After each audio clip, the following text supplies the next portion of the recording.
If you're seeing an orange light, you know your cash flow is already tight. You know the interest rates are coming, increases are coming. You've got a minimal cash buffer, but you can potentially refinance.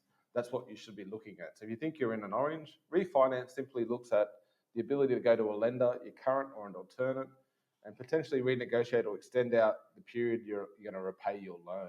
So if you took the loan 3, 4 years ago and you redo it now, they would have calculated that you're going to repay that over a 25-year term.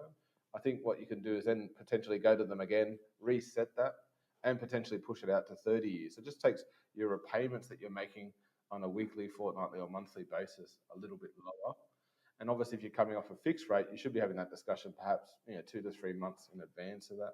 And if you're seeing a red light, which means you're already struggling and there's a real issue with what's coming, I think there's significant decisions you need to be thinking about. Whether that is to, I guess the basic one would be someone else to help you to fund that loan.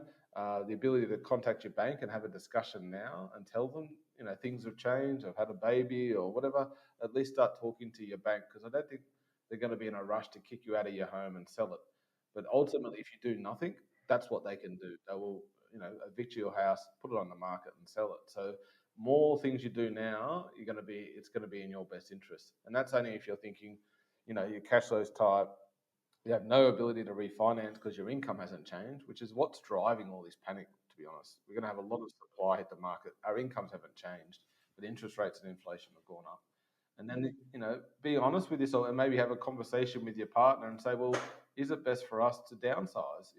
Do we want to live where we are right now? Do we want to move somewhere else where it might be a little bit cheaper? Because if you're forced to sell in a market where there's a lot of supply, it's likely your price is going to be less than what you expect.